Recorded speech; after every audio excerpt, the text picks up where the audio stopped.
Good afternoon, everyone, and thanks for being here.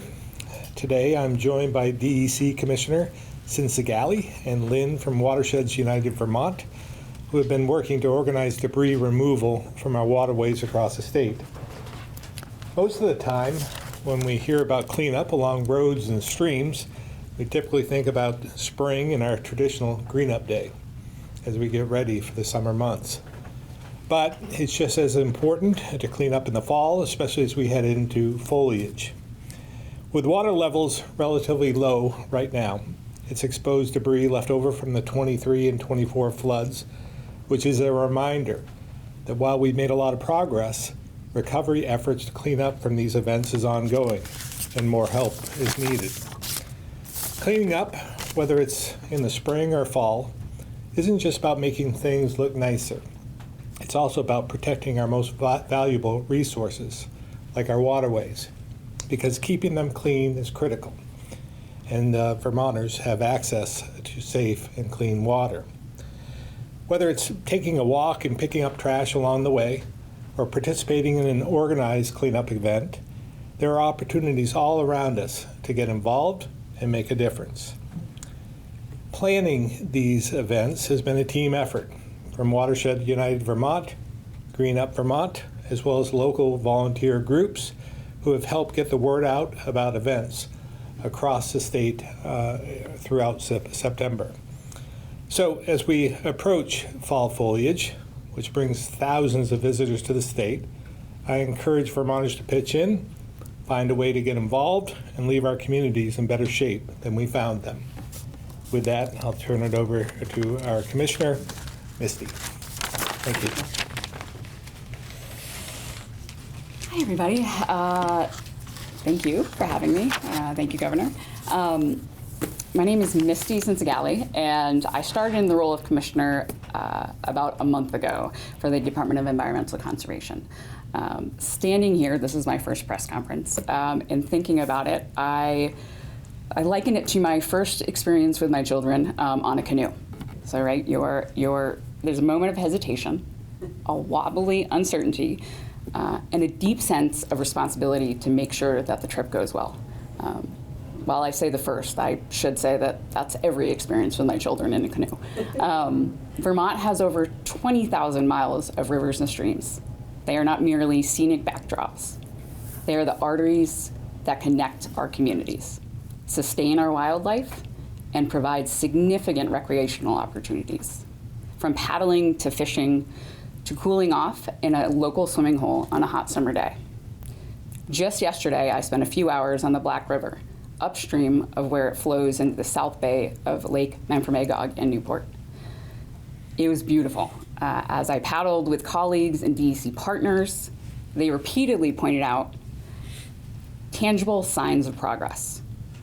Things like stream banks that have been planted with trees and shrubs, farmers that have adopted new conservation practices, and fewer tires and other trash that needs to be pulled from the water.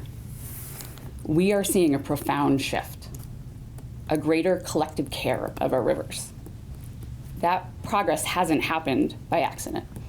It is the direct result of the critical work state agencies, including my team at the Department of Environmental Conservation, municipalities, watershed groups, and individual Vermonters, and their work every single day. It's the citizen scientist who monitors our rivers to ensure they are safe for swimming. It's the local road foreman replacing an undersized culvert to give a small stream more room and reduce the potential for flooding. And it's the partners in regional planning commissions, conservation districts, and watershed groups like Lynn's that are working with my team at DEC to remove defunct dams, restore floodplains, and protect habitats. Put another way, stewardship is our shared responsibility as Vermonters. September is River Cleanup Month, and it represents a perfect opportunity for us all to take part. This is more than just picking up litter. It is a civic act. It is a commitment to the health of our communities and our waterways. Local organizations across the state are hosting cleanup events over the next several weeks, which Lynn is going to talk more about. And I encourage every Vermonter to find one and participate. River cleanups are an impactful and fun way to work together to ensure that the progress we see on Vermont's rivers and streams, like I saw on the Black River yesterday, continues and accelerates. I'm looking forward to join the Friends of Winooski River this Saturday as they work several stretches of the river in and around Montpelier. Thank you. I'm now going to turn it over to Lynn Muno, Director of Watersheds United Vermont.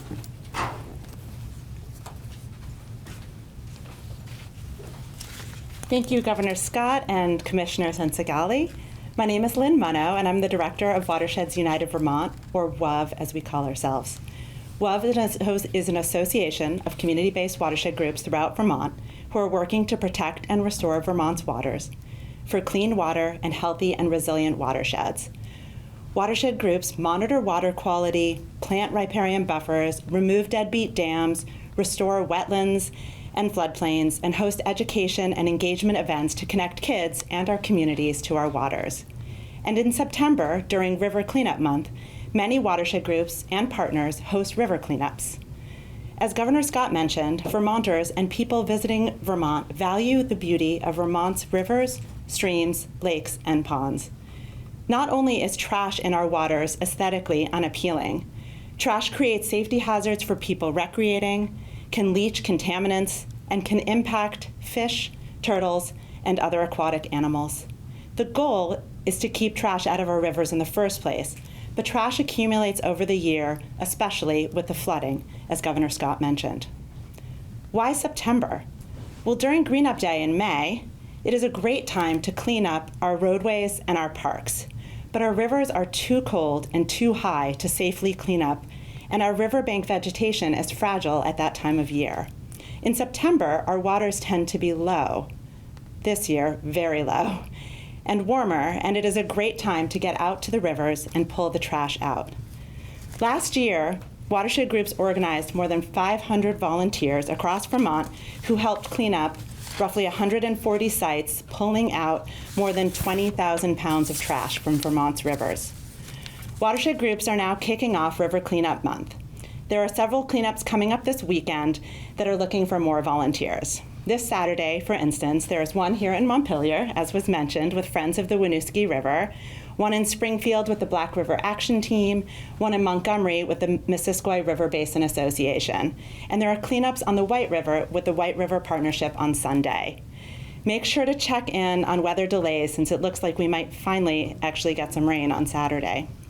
Several other groups are then hosting cleanups the following weekend, the weekend of the 13th, including in Barrie with the Barrie River Task Force, and in St. Albans with the Friends of Northern Lake Champlain.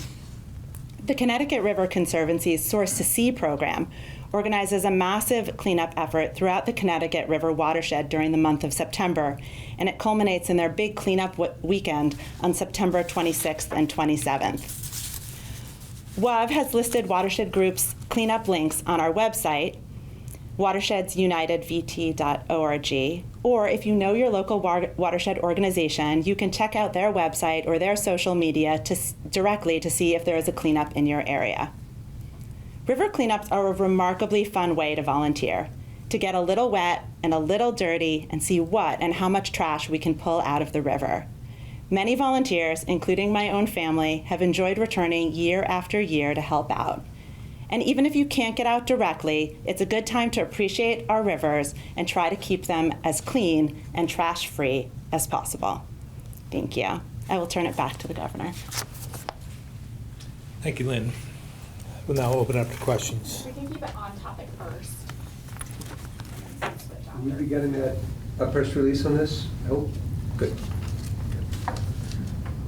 You mentioned there's been a number of expeditions or groups that have gone out and done these cleanups already. I mean, what are some of the things you've heard? Like, have there been any unique or like weird things that people have pulled from the river? I mean, I look at Montpelier on the Winooski, I see like shopping carts and things like that, but just like, what are some of the more unique things that you've found? What are you looking for? Just a question to volunteers, like sort of what are people finding? WCXP. The answer is yes, there's always really interesting and unique items that are found in the river. I mean, there's the standard, like tires, lots of them, and then there's the unique items that can be make it a little bit fun and interesting as people are doing cleanups. And I'm actually going to turn it over to Taylor Litwin from Friends of the Winooski, who might just mention a few of the items that they have found in river cleanups. Sure. Should I Yeah. Sorry. We can't wait. Hi, I'm Taylor Litwin with Friends of the Winooski River. Last year we had some crazy things turn up. Someone must have lost like a whole rack of produce. There was like oranges, grapefruits, teddy bears, dolls, that was kind of sad, bikes, appliances, like microwaves. We pulled a fridge. So things from really huge to really small. We got an email from someone saying that back in the day when they were a kid, they used to come out and there were porcelain dolls that were showing up in the river that were from some factory. So, and then they're still cycling around. So some things are just kind of in orbit and they keep showing up and you never know what you're going to find. So we do have a prize for the weirdest, grossest item. So you can look forward to that. And yeah, that's this Saturday, meeting at City Hall at 8:30 a.m. City Hall. Montpelier, yeah. Thanks. Why is it that rivers become such fertile repositories for so much trash? You know, I would say, I mean, I've noticed a difference over the years, and maybe I'll let the experts talk about this, but actually a decrease in the amount of different items you see there, but particularly with the flash flooding that we've had over the last couple of years. And I would say some of what we're still finding may be attributed to Irene back in 11. I think the water is so low now that it's exposing a lot more. So it is a good time to get in there and get some of that out. But, you know, tires typically float. Some people put them along the back of their garages or in their yards along the riverbank, and then they just naturally just fall in and get swept away and downstream. So I hope that the more we draw attention to this, the more people will pay attention and not put things at risk in their yards and along the riverbanks. And I think we are making progress. But maybe the two of you could add more to that. Yeah, I would agree with what Governor Scott was saying, and I think it's really maybe kind of two categories. Like one is, unfortunately, this sort of like intentional dumping of trash into the rivers, and I think that you're right that has really decreased over time as awareness has grown. And then some of it is that like inadvertent things get washed into the river during high waters, and that's really, you know, making sure that we can be as careful as we can in securing trash items, especially when we know the water is going to be high. And it is really interesting. I'm sure we've all noticed how low the water is now, and it is probably exposing trash that's actually quite old that we just haven't seen exposed in a long time.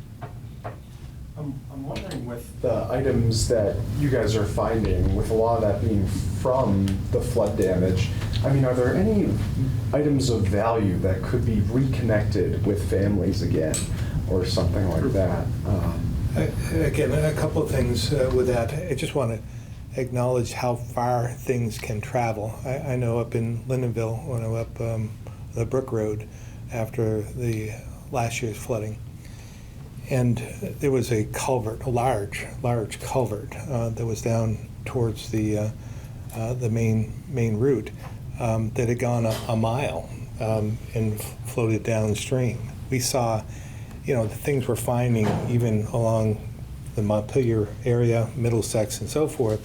I think you could trace back to Plainfield. I mean, look at the amount of propane tanks we saw floating down the river. Again, all the debris from the home that got washed in, the house in Plainfield. So it's. I think that's why we see such a variety of things in the river, because it just comes from long distances away. But again, I will let you answer the question. We did get an email about an engagement ring that's in the river. Well, come on up. Yeah, that's fresh on my mind. One other thing, we have our Wheels for Warmth, in the end of October. And last year, someone from Barrie had come along and wanted to know, he was looking for a Volkswagen rim and tire. And I thought, well, you know, that's pretty specific. And he lived on Vine Street, and it was an old VW he had. And he was looking for that. It was a restored Volkswagen, and he was looking for that specific rim that floated away from his home. We didn't find it, but there's still time. And you never know, but that would be a great find for somebody.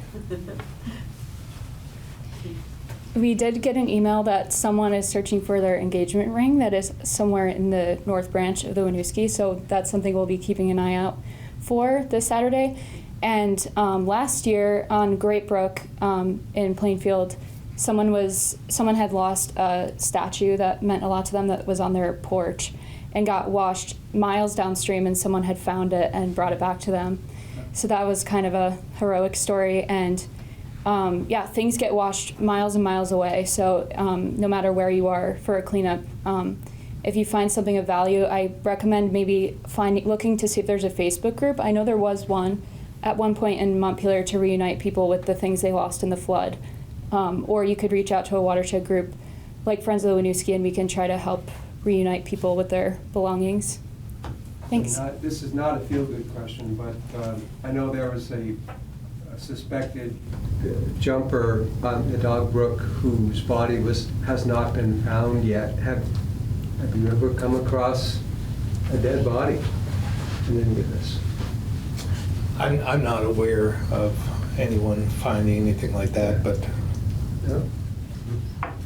Governor, also on the low water, I mean, are we seeing other impacts? I'm thinking on hydroelectricity, agriculture. I mean, what other ways, or maybe I'm just thinking hydro, for instance, are we seeing an impact there on? yeah, I'm sure there will be because we just don't have the capacity. We can see it in real time driving through Montpelier and up through to Plainfield.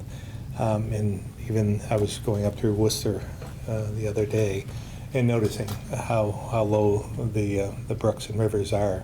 So it's going to have a bit of an impact, but help seems to be on the way. You know, an inch or two of rain every now and then. It wasn't that long ago that I remember all of us talking about, I saw it on the news almost every day, about the number of weekends that we had gone without a break.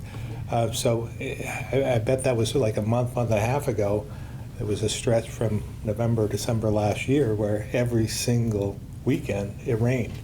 So we're getting this dry period now, and look forward to the fall, maybe marginally along the way. I mean, again, last year and the year before, we were praying for sunshine and no more rain. And now we just need a little bit of the rain to get things going again. Secretary Moore. Thank you, Governor. I just wanted to share that ANR has convened the State Drought Task Force at this point. They've met twice and are carefully monitoring the situation. On average, statewide, we're about 7 inches behind in terms of the rainfall we would have expected to receive to date. So it's quite a significant deficit. For perspective, Vermont averages anywhere from 35 to about 45 inches of rain a year, depending on where you are in the state. So we're as much as 20% behind. And we know that this is starting to be felt, particularly by folks who draw their water from shallow wells and seeing reduced capacity. So it's something that bears monitoring. In addition, wildland fire risk is pretty high right now statewide. And again, burn bans have been put in place by many local fire wardens. This is an area of active focus for the agency as well. We've responded to more than 4 dozen small forest or wildland fires so far this year, but anticipate that risk will remain high while that deficit in total rainfall exists. Burn dam? What is a burn dam? So if an individual is interested in burning particularly leaf and woody debris, natural leaf and woody debris, not any construction-related materials, they should be asking their local firefighter or fire ward fire warden, for a burn permit. And currently, most fire wardens are not issuing burn permits over risk of those fires escaping. The vast majority of the wildland fires we see in Vermont are as a result of human activity, as opposed to something that may have been started by lightning or another natural cause. Okay, thank you. Governor, should the state of Vermont take ownership of the Green River Dam? Well, I'm sure Secretary Moore could answer that as well, but we received obviously, you've all reported on it, received the investigation of the research on the dam itself. Seems to be in good shape. But I think there's an opportunity. I would like to see all the groups get together, find a solution here that works for everyone, and I think that's within reach. I just think that we all need to give a little bit in order for that to happen. It has to be profitable. Morrisville Water and Light, I understand the dilemma they're in. They've invested heavily in the dam, and it would cost a lot to decommission the dam. We obviously enjoy Green River Reservoir from a camping aspect and just the use of the water. When I was a kid, I used to go fishing up there with my aunt and uncle who lived up in that area. So it's something that we enjoy there too. And there's a reason that we want to limit. I mean, there's got to be the water flow through the river has to maintain consistency for wildlife and so forth. So again, everyone needs to come together, I think, and figure out a path forward. But as far as us purchasing that, I don't know where the resources would come from. It would be expensive, and then we would be on the hook for decommissioning in the future. And I don't think we'd run it as a generating facility. So again, I look forward to more conversations in the future on how we work our way out of this together. Secretary Moore? Yeah, not much to add there, Governor. I do think we were pleasantly surprised by the condition assessment of the dam and dike at Green River, and to find that they are in really good condition, especially in light of their age. This is what I think it bears mentioning that the Agency of Natural Resources already has responsibility for about 100 dams statewide, the 3 major flood control facilities on the Winooski River at Waterbury, Wrightsville, and Eastbury, but in addition, a number of other smaller dams, many of which also support important recreational assets. And so really trying to make sure we're not biting off more than what we can proverbially chew. If we were to take on the Green River Dam, which would become the second most complicated facility in our portfolio, only to the Waterbury Reservoir Dam, and we wouldn't enjoy the support of the Army Corps that we have in Waterbury in maintaining that facility. So there are some near-term needs in the next 3 to 5 years that the report identifies, as well as an ongoing annual operation and maintenance cost and the staff that would be required to support this work. So it's not something to be entered into lightly, and the report intentionally did not take a position on the right solution, but rather really presents the facts on the condition of the dam, the costs associated with its operation, and then also the economic benefit that the local communities around the Green River State Park enjoy as a result of visitors to that park spending on their way in and way out of the park. Just to clarify, Governor, are you saying that the state ownership of the dam is off the table, or can you help me clarify who should be owning and operating this? Morrisville Water and Light owns and operates. It's theirs. So at this point in time, I just don't see a path forward for us to purchase the dam because we wouldn't be running it as a generating facility. That's somewhat out of our bailiwick. So again, I think that we need to work with all the parties involved in order to see if they can find a solution that suits everyone. If everyone gives a little bit, I think we could get it done, but time will tell. We can switch to off-topic questions. Governor, Compass Vermont reported that the U.S. Forest Service has approved the Velo Mont Bike Trail. What does this mean for Vermont to have a north-south bike trail? And I know you were just did the Honor the Fallen bike ride. Are you planning a trip? Oh, yeah. I mean, I think it's exciting to hear another trail being established here in Vermont. We're known for our mountain biking, our rail trails, and road cycling, and so forth. And some of the slopes have used the downhill biking as a way to stay, profitable in the summer. So this just adds to that. I think again, establishing a route from north to south, I think, is really, really exciting. We're known for our mountain biking, and I think this just enhances it. Governor, it's my understanding that Canadian officials are expected to be in Vermont at some point. Do we have any update on when Canadian officials will come to the state? I am not aware of them coming at this point in time, but maybe Secretary Curley can fill me in on that. I know I am going to New Brunswick at some point to meet with the premiers in the next couple of months. Yes, sorry, I was struggling with getting off mute. Governor, right now, we're aiming for September 18th. We're working on trying to get a group to come to Lake Memphremagog and do a boat ride so that we can spend some time with our friends to the north. And the details are also being worked out, but we're excited to do that. And as the governor mentioned, he also will plan to spend some time in Canada. So we'll be happy to share the details as they're available.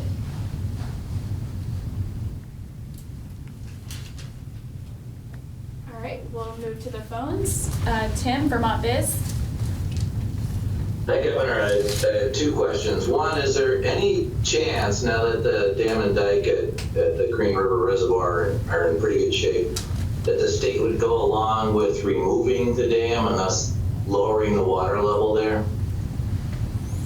Again, I think that's, going further than we need to go at this point. I think it's still, the dam's in great shape. It would be very costly to reduce and probably impact the integrity of the dam itself by doing so. I think that would be very difficult. So I again would like to at least consider working together with other interested parties in finding a solution to leave the dam where it is, continue to generate power, so that everyone gets something out of this. Does it come to a point where there has to be an economic decision made on that? Obviously, Morrisville Water and Light can't go on forever under the current circumstances, either financially or legally. Is there any sort of deadline of when that decision would have to be made, one way or the other? I'm not aware that there's a date at this point, but maybe Secretary Moore knows more about it. Sure, just a couple of pieces. One is if you look at the alternatives that were contemplated in the dam and dike study, removal of the dam is by far the most costly, particularly in, I would say, the near to medium term, maybe the next 10 years, with removal costing more than twice as much as the next alternative, whether that involves decommissioning the hydropower facility or continuing to operate it. The condition of the dam will continue to require investment, and I think that's where the challenge comes in that the governor's alluded to about the economics of operation. Morrisville's willingness to continue to make investments in the structural integrity of that facility over time will be reduced as a result of the changes in its hydropower generation capacity, and that's something we're going to need to work through. I think what's important for everyone to know, though, is this is a long-term process. The Federal Energy Regulatory Regulatory Commissioner, FERC, remains involved and will be. It's not as simple as Morrisville being able to walk away from that facility. And even if it does cease generating power, it will continue to be managed under our dam safety regulations to ensure its long-term structural integrity. So this is just one more step in what has been a long and an ongoing conversation about the Green River facility, and grateful to have this kind of information about the condition of the dam and dike.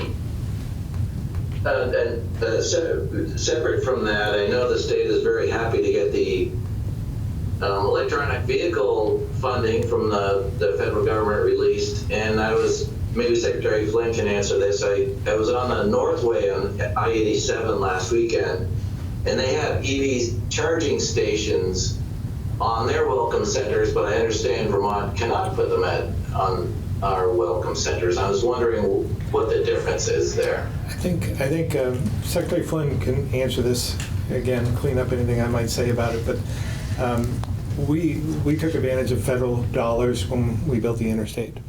In the Northway, they use private money, bonding and so forth, and use tolls to pay for that. So we took a different route, so we're not allowed by federal law to sell anything in our rest areas. And when you build it yourself, whether you're down in New Hampshire or in New York, where they build sections on their own, they're able to do that.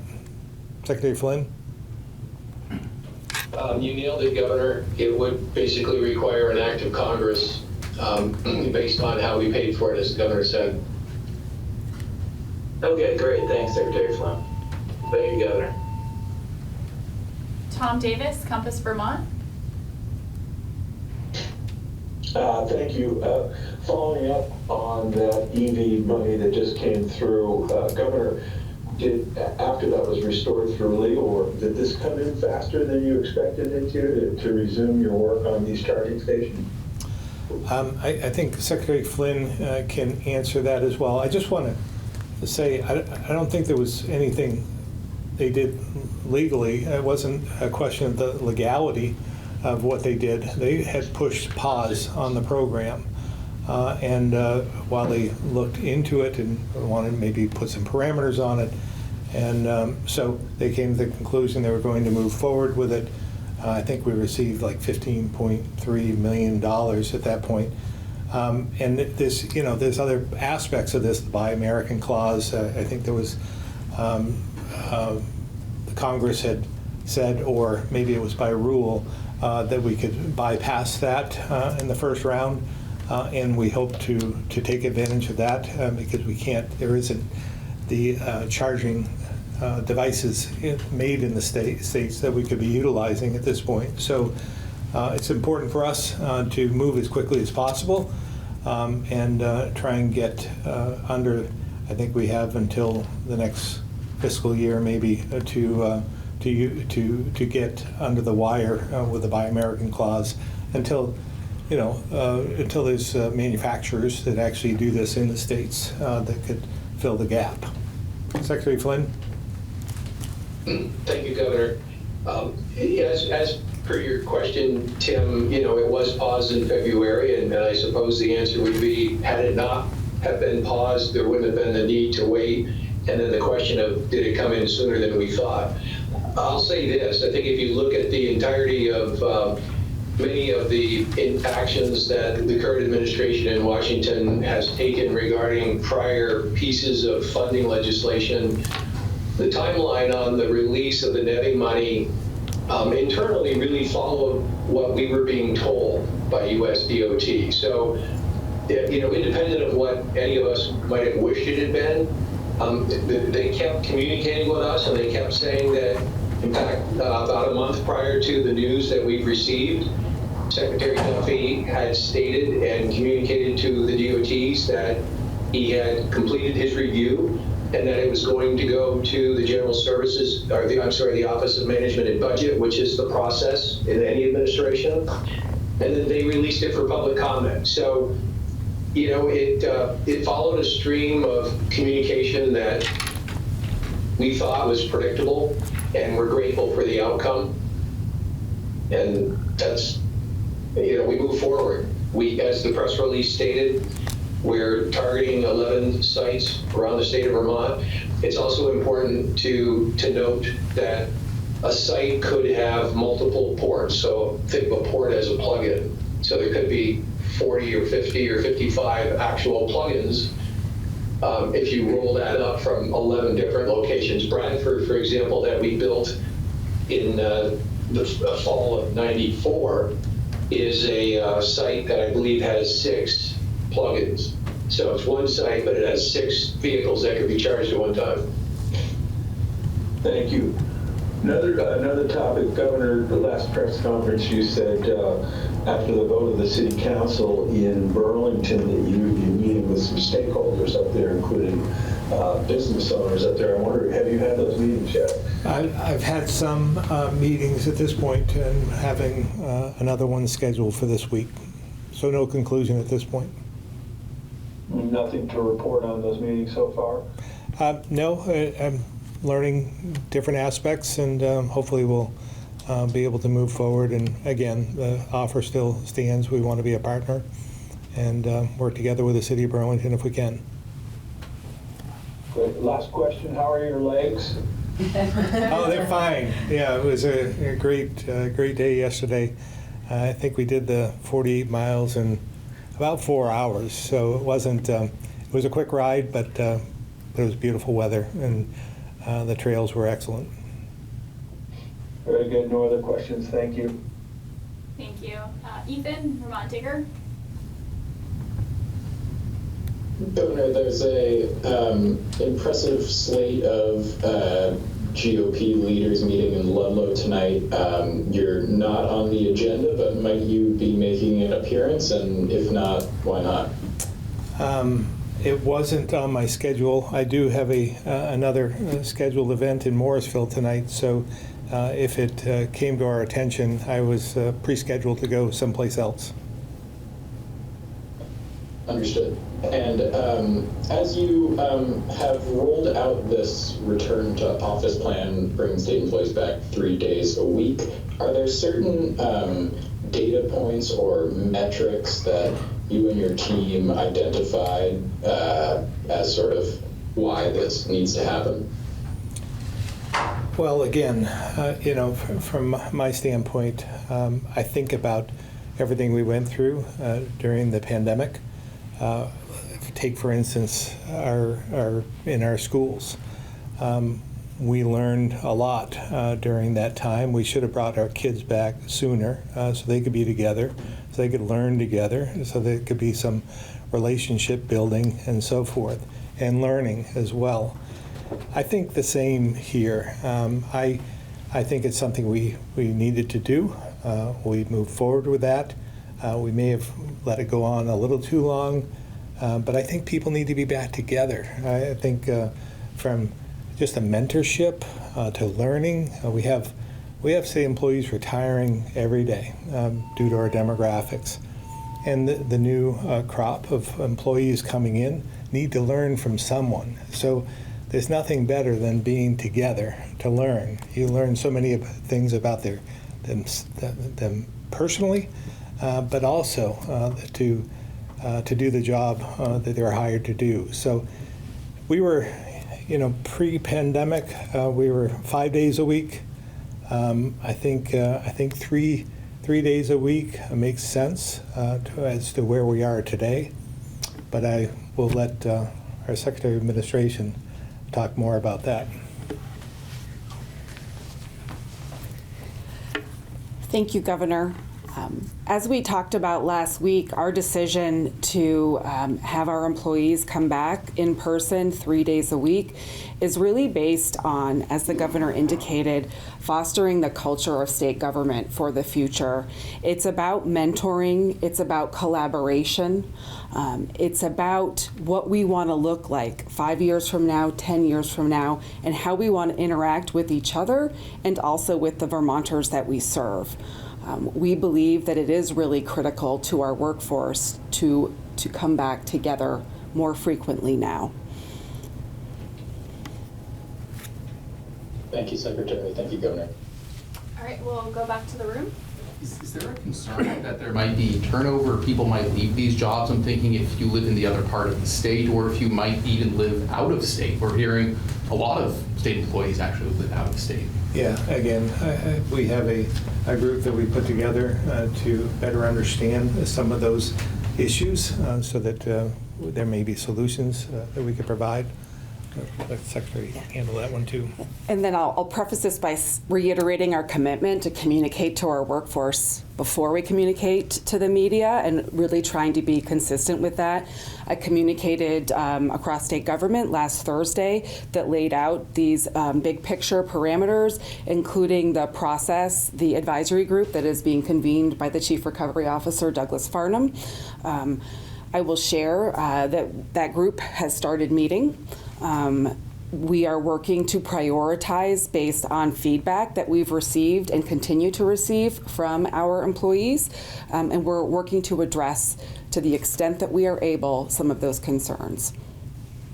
And Secretary, do we know when people should start coming back? I haven't seen this communication, but do you know when? Sure, and I'm happy to share that with all of you to make sure that you have it, but we are asking for December 1st is what we have indicated, which is about 3 months' time.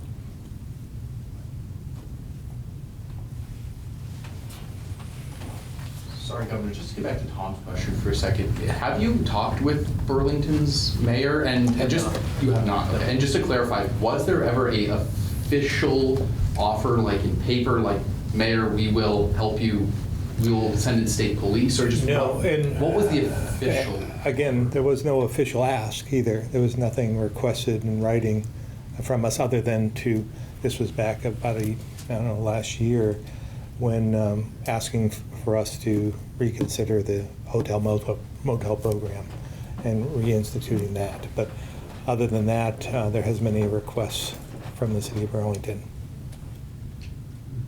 Also on the topic of Burlington, does the state have any plans for the John Z. Zamperi building? Excuse me. Does the state have any plans for that building at all? It's sold. Oh, it's sold. Yes. I don't know. I don't know where we're at with that, but it has been sold. Yeah, I can follow up, but it is under contract. But I can follow up with the specific details of closing date. To who? I'll follow up with that specifically as well. Do we know what it's going to be used for? I don't believe we do. Do you know when a deal was reached? I want to confirm with our Department for Buildings and General Services, so I won't make a statement until I confirm, but we can follow up. Huh. We've also been told that there are some lights on in the building. We're not sure who provides electricity for that building, but do we know how? The closing hasn't happened at this point in time, so for security reasons, there may be lights on, obviously monitoring the building. But my question is, who provides electricity to that building? Burlington Electric. Okay, thank you.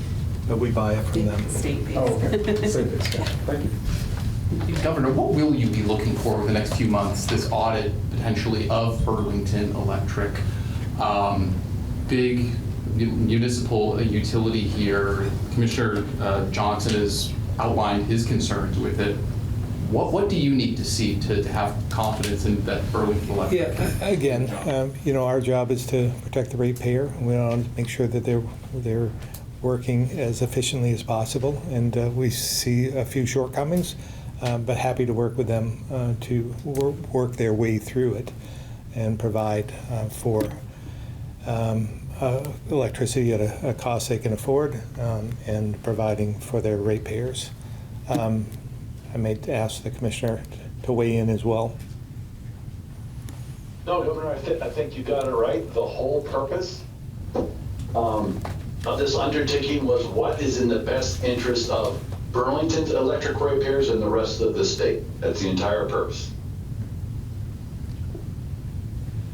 And I'm wondering, for those who may have, suffered from one of these errors, do we know if Burlington Electric intends to reimburse any ratepayer or anything like that? That might be more of a question for them, but do we know? if you'd like me to respond. Yeah, Governor. why don't you? Okay. Certainly, PEG has it within its power to propose that type of reimbursement. I'm not sure that that's a likely scenario. We'll see. I think more importantly will be how can they, and we've gone to great lengths, I first would say, we've gone to great lengths to point out the areas where they perform quite well. And I think the Burlington Electric Department's ratepayers should be assured there's good, reliable service, and there's a lot that the management team does right. In terms of cost and reimbursement, I think it's more important going forward to ensure that there aren't mistakes, there aren't the kind of pattern of errors that we've seen before, and we eliminate those root causes. That, in essence, will preclude the imposition of existing costs. If you saw the remedy we're proposing, the corrective action, I think it's directly commensurate to the type of offenses and what we saw. So separating from one incident, we haven't seen the issues, the deficiency of such a magnitude that we would have proposed an immediate rebate for customers. So hopefully we can get this resolved in 6 months and they can restore their performance on par in these particular areas we identified, similar to where there are other areas of performance.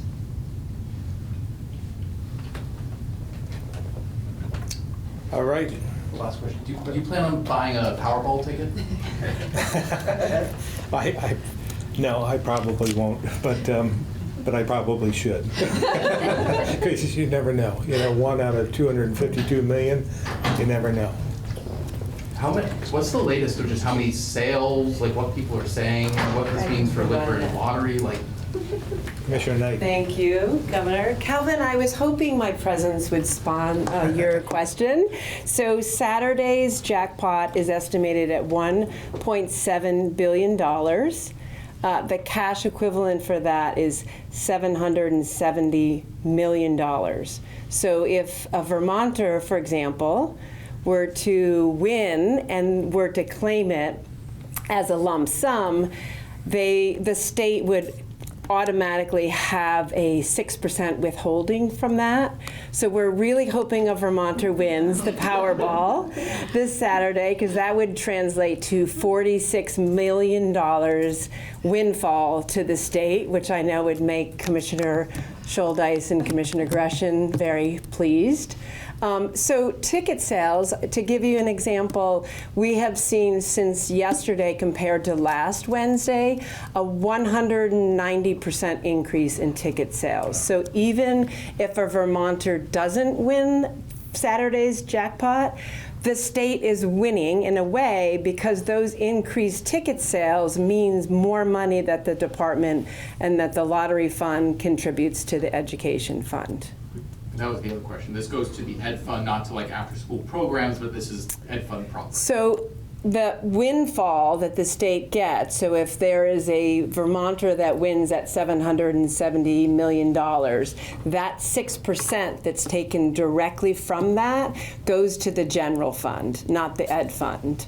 So the ticket sales, the increased ticket sales amounts to more money that the Department of Liquor and Lottery collects, and that goes through the Lottery Commission Fund, and that goes to the Ed Fund. And what was the total amount spent on tickets for the most recent drawing? So this Wednesday, Powerball ticket sales were $656,000 compared to last Wednesday where it was $226,000. So that's the 109, almost double, right? And so that is extra money. And because there's no associated increase in cost, that means it's just extra money that goes to the Ed Fund. And, different from the lottery, I also want to talk about like draft sports, because that's really gained a lot of popularity in Vermont. I wanted to ask. Sports betting? Yeah, sports betting. I really am regretting coming up here at this point. No, I'm happy to talk about sports wagering. Yeah, are you seeing any specific trends with that, or what it can mean for the future in Vermont or anything? Yeah, I mean, I think we've done a really good job of sports wagering, legalizing it in Vermont. I mean, obviously we're looking to capture revenue that was going to other states that had legalized it or to offshore illegal gambling, right? So one of the motivations for legalizing online sports wagering was to capture that revenue for the state. And we've done a good job of capturing that. Our first 6 months was $3.5 million. This past fiscal, it was $6.1 million. So it's not intended to be a massive amount of money. I think the driving force of illegalizing online sports wagering is to really protect it, make it more protective for the players and more of a healthier environment. Because what you have with regulating it is you have the responsible gaming and the problem gambling resources. I will say that September is Responsible Gaming Education Month, so thanks for the opportunity to talk about our responsible gaming initiative. And so the money that the Department of Liquor and Lottery collects from the operators, we have a relationship with the Department of Mental Health, and they do our responsible gaming program for the players. Thank you all.